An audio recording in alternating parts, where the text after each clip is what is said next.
शक्ति और शिव का घर कैलाश।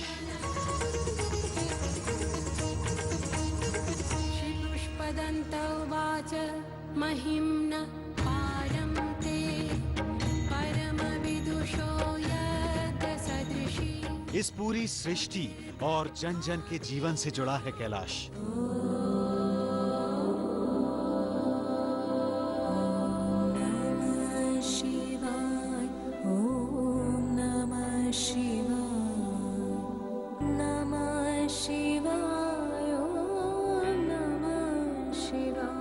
क्योंकि कैलाश से ही दुनिया को यह संदेश मिलता है कि शिव और शक्ति के विवाह और पावन प्रेम से ही सृष्टि का क्रम आगे बढ़ता है।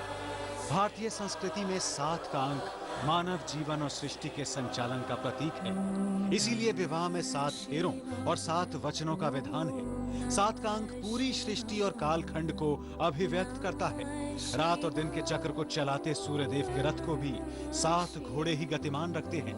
सप्त ऋषियों के ज्ञान से ही हमारी संस्कृति सनातन गरिमामयी है और जीवन का मधुर संगीत भी 7 सुरों से सजा है।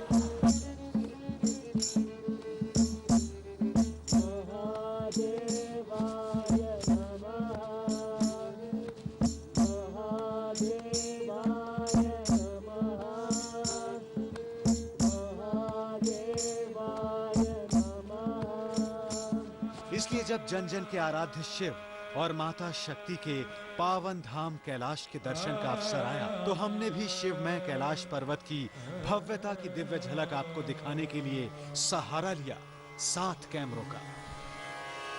ओम नमः शिवाय।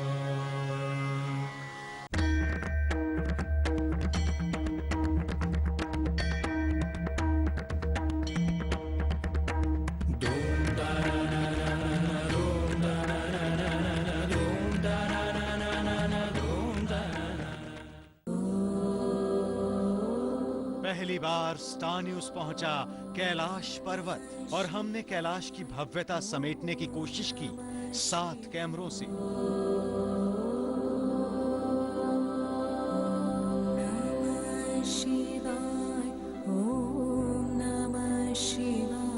यह है पवित्र कैलाश पर्वत का वो अद्भुत नजारा जिसे देखने के लिए तरसती हैं करोड़ों भक्तों की आंखें।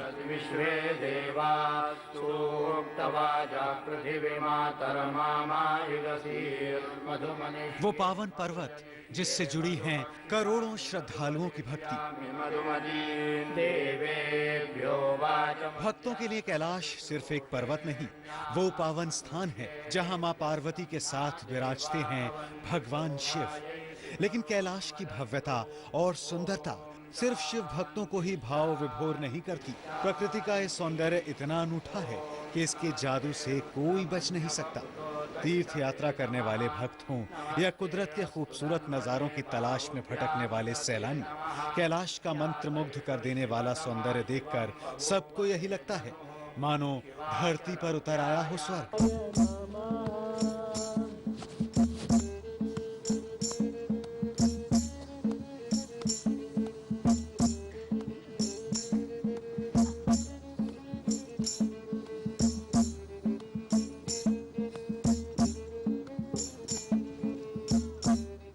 जिनके लिए कैलाश धार्मिक श्रद्धा का स्थान है, उन्हें तो यहाँ दिव्यता का एहसास होता ही है।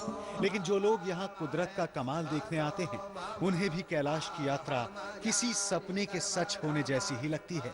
साउथ फेस में त्रिनेत्र दे सके। साउथ फेस में हम वो शंकर का चेहरा, पार्वती का चेहरा, जटाएं सब कुछ देख सके। वेस्ट फेस में हम ये जो कैलाश पर्वत है, ये समुद्र मंथन के लिए यूज़ किया था।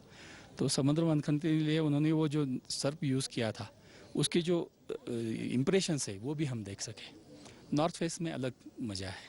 सो सब कुछ हम वेदर अच्छा होने की वजह से सुदैव ने वो जो फॉर्चुनेटली वेदर अच्छा है, इसलिए हम अच्छी तरह से देख सके। कैलाश पर्वत वो पावन धाम है जहां माता पार्वती भोले बाबा की गृहस्थी संभालती हैं। नंदी और अपने तमाम गणों के साथ भगवान शिव के साक्षात दर्शन यहीं होते हैं। आदि योगी ने उनका सारा ज्ञान इस कैलाश पर्वत का शिखर में ऊर्जा के रूप में प्रतिष्ठित किया है। साल भर बर्फ से पूरी तरह ढका रहने वाला कैलाश पर्वत इतना पवित्र है कि चढ़ना तो दूर रहा, किसी को भी इसे स्पर्श करने तक की इजाजत नहीं है। कैलाश की सबसे बड़ी विशेषता ये है कि इसका पूर्वी हिस्सा कभी नजर नहीं आता। कैलाश की यात्रा पर आने वाले श्रद्धालु बस पश्चिम, दक्षिण और उत्तर से ही शिव के घर के दर्शन कर पाते हैं। कैलाश इतना विशिष्ट है कि हर दिशा से इसका एक अलग और बिल्कुल अनोखा स्वरूप नजर आता है। दक्षिण दिशा से देखने पर कैलाश पर त्रिनेत्रधारी शिव की झलक नजर आती है, जबकि पश्चिमी हिस्से पर शिव से लिपटे नागराज वासुकी के निशान दिखते हैं। ऐसा भी कहा जाता है कि पर्वत पर नागराज के ये निशान समुद्र मंथन के समय आए थे, लेकिन शिव और मां पार्वती के इस दिव्य धाम के सबसे अद्भुत, सबसे भव्य और अलौकिक दर्शन होते हैं उत्तरी दिशा से। दरअसल माना यह जाता है कि कैलाश पर्वत को आप जिस दिशा से देखें, उसी दिशा से, उस कोण से वो कुछ अलग दिखाई देता है। कहीं उसका योगी का रूप सामने आता है, कहीं समुद्र मंथन जब शिव में जो शिव जी की भूमिका रही थी वो रूप सामने आता है। अलग अलग रूप हमें इस कैलाश परिक्रमा के दौरान, या जिसे हम पूरा भी कहते हैं, देखने को मिल रहे हैं।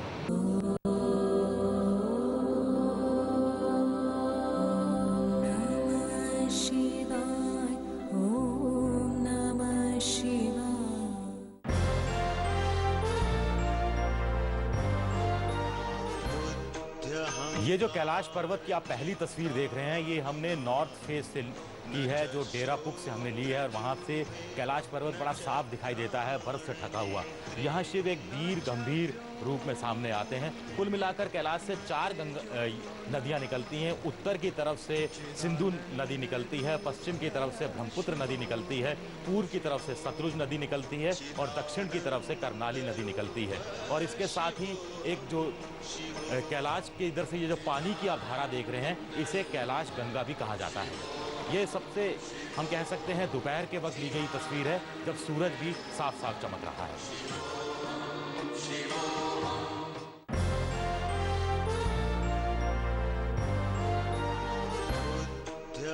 मानसरोवर से जैसे ही हम कैलाश पर्वत की तरफ बढ़ते हैं तो करीब 20 किलोमीटर आगे जाने पर इस तरह का दृश्य हमें कैलाश पर्वत का दिखाई देता है। कहा जाता है कि समुद्र मंथन के समय भी कैलाश पर्वत का भी इस्तेमाल किया गया था। आप इसमें देख सकते हैं कि कैलाश पर्वत के चारों तरफ एक ऐसा निशान है जो रस्सी की रगड़ का आभास देता है। मान्यता है कि ये निशान समुद्र मंथन के दौरान नागराज वासुकी को पर्वत के चारों तरफ लपेटे जाने के कारण पड़ा था।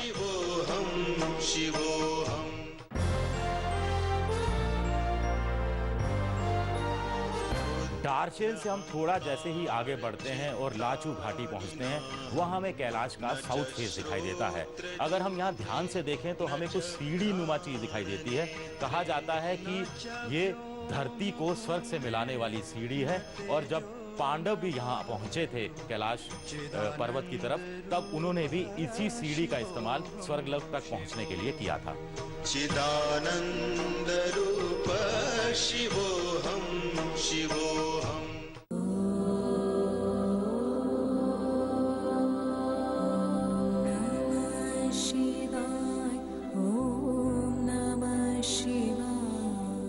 दहेज के लिए पत्नी को दिया 6 महीने तक बिजली का करंट। यमुना का जल स्तर लगातार बढ़ता जा रहा है और खतरे के निशान को पार कर चुकी है यमुना। भारत अंतर्राष्ट्रीय सीमा पर भी सजा है रक्षा बंधन का मेला। 24 घंटे 24 रिपोर्टर देखिए रात 10 बजे। स्टार स्पेशल के प्रायोजक हैं बिनानी सीमेंट, सदियों के लिए। आर्टिस्ट दैट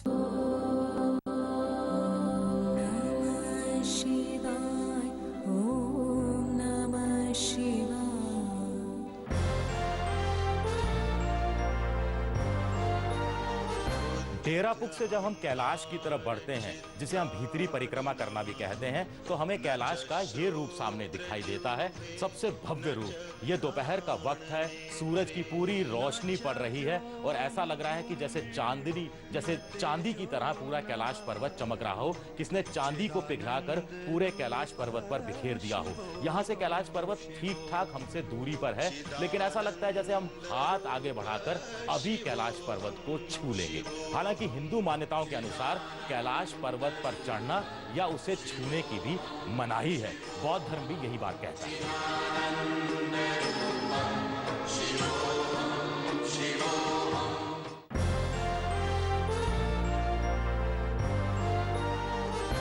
दार्शेन से हम कुछ और आगे बढ़ते हैं तो वहाँ एक यम द्वार आता है, और यम द्वार जैसे ही हम पार करते हैं तो कैलाश पर्वत का ये रूप हमारे सामने आता है।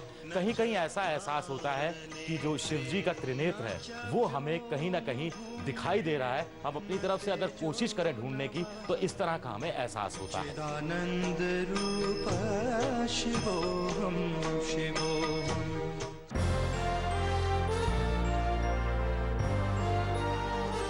ये कैलाश पर्वत के साउथ फेस का एक अलग कोण है। हमने ये खूबसूरत नजारा जिस जगह से कैमरे में कैच किया उसे वैली ऑफ रिवर गॉड्स यानी नदी देवताओं की घाटी के नाम से भी जाना जाता है। यहाँ कैलाश की ओर देखने पर हमें ऐसा एहसास होता है जैसे शिव अपने नंदी पर, अपने वाहन नंदी पर सवार हो। ऐसी मान्यता है कि जब पांडव स्वर्गारोहण के लिए इस रास्ते से गुजर रहे थे तो शिव ने नंदी के रूप में प्रकट होकर उनकी परीक्षा ली थी। कैलाश का ये रूप उसी किंवदंती की याद दिलाता है।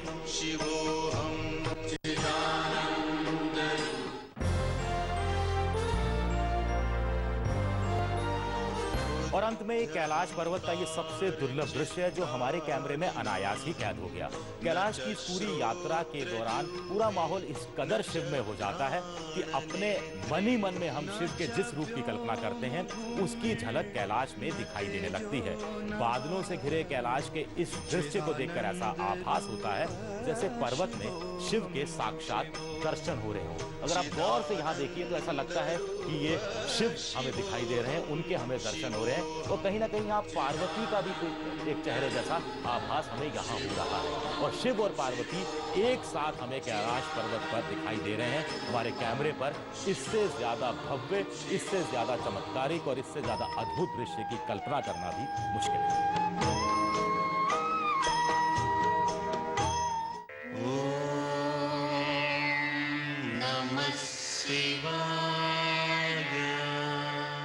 देवता, दानव, योगी मुनि और साधु महात्मा अपनी तपस्या सिद्ध करने के लिए सदियों से कैलाश मानसरोवर आते रहे हैं। ओम नमः शिवाय। क्योंकि इस पूरी धरती पर केवल कैलाश ही वो जगह है जहां अपनी प्रिया पार्वती के साथ साक्षात शिव निवास करते हैं। लेकिन अखिल विश्व में शिव ने रहने के लिए कैलाश पर्वती क्यों चुना? पुराणों में इसकी भी कथा वर्णित है। यह है कैलाश पर्वत, शिव पार्वती का निवास स्थान। कहते हैं कि एक बार शिव को उनके ससुर ने बहुत ज्यादा अपमानित किया, इतना अपमानित किया कि शिव की पत्नी सती आग में जलकर ही भस्म हो गई और शिव ने इस संसार को त्याग दिया और यहाँ इस कैलाश पर्वत पर रहने चले आए। इस पर सारे देवी देवताओं में हड़कंप मच गया। उन्हें लगा कि जब शिव नहीं रहेंगे तो संसार का काम कैसे चलेगा। लिहाजा सती का पुनर्जन्म करवाया गया और पार्वती के रूप में वो पैदा हुई। पार्वती जी यहाँ आती हैं, वो शिव को रिझाती हैं, शिव से मेल होता है, शिव से विवाह होता है, गणेश और कार्तिकेय पैदा होते हैं। शिव पुराण में भी इस बात का जिक्र है। रामचरितमानस तुलसीदास की हो या वाल्मीकि की रामायण हो, उसमें इस बात का जिक्र है। यहाँ तक कि श्रीमद् भागवत में भी इस बात का जिक्र है कि ये जो कैलाश पर्वत है यही शिव का निवास स्थान था। शिव के घर जाने के लिए हमें भारत की अंतर्राष्ट्रीय सीमा को पार करके चीन के इलाके में जाना पड़ता है। दरअसल कैलाश मानसरोवर तिब्बत के इलाके में पड़ता है, लेकिन तिब्बत अब चीन के अधीन है। इसीलिए कैलाश मानसरोवर यात्रा के लिए हमें चीन की अनुमति लेनी पड़ती है। कैलाश पर्वत कुल 48 किलोमीटर क्षेत्र में फैला हुआ है और इसकी ऊंचाई समुद्र तल से लगभग 20,000 फीट है और पूरी यात्रा बेहद कठिन है।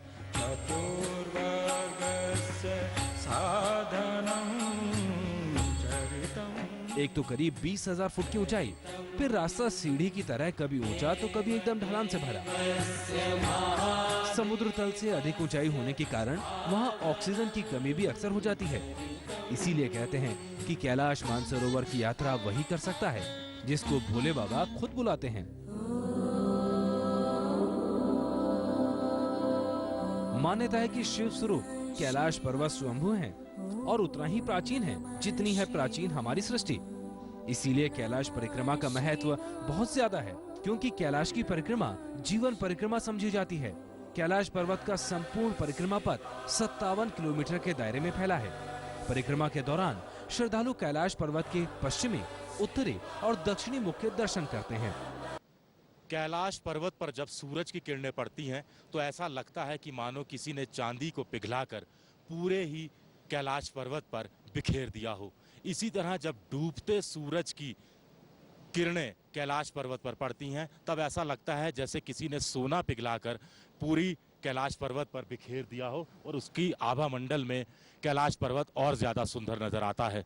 वैसे कैलाश पर्वत के दक्षिण भाग को नीलम, पूर्व भाग को क्रिस्टल, पश्चिम के भाग को रूबी और उत्तर को स्वर्ण के रूप में भी माना जाता है। मानसरोवर से आगे बढ़ते ही पवित्र कैलाश पर्वत की परिक्रमा शुरू हो जाती है। मानसरोवर से ही कैलाश के भव्य दर्शन होने लगते हैं।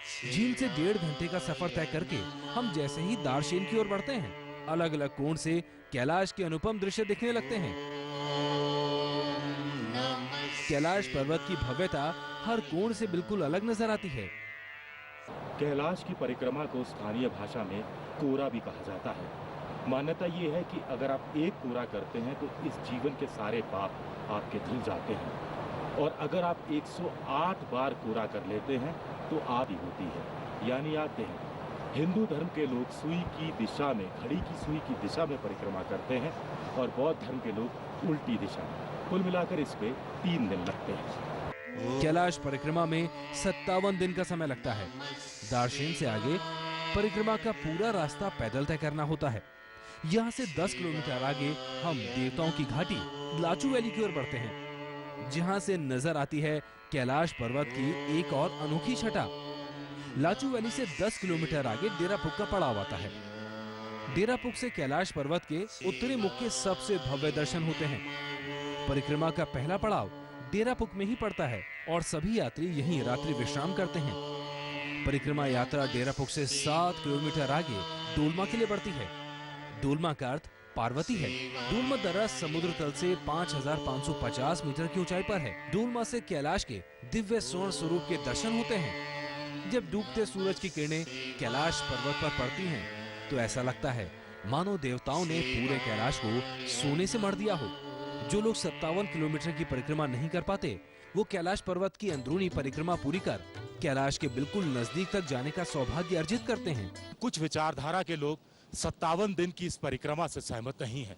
इसमें सबसे प्रमुख है ईशा फाउंडेशन के प्रणेता सदगुरु जग्गी वासुदेव। उनका मानना है कि कैलाश मानसरोवर की, कैलाश पर्वत की जो यात्रा होती है, ये अंतर्मन की यात्रा होती है, अपने अंदर के मन की तरफ जाने की यात्रा होती है, खुद की तरफ जाकर खुद को पहचानने की यात्रा होती है। डोलमा से आगे कैलाश का पूर्वी मुख शुरू हो जाता है, जो नजर नहीं आता। इसलिए डोलमा से 18 किलोमीटर दूर जटुलपुक और जटुलपुक से 12 किलोमीटर दूर दार्शेन तक परिक्रमा के शेष आधे रास्ते में कैलाश पर्वत नजर नहीं आता।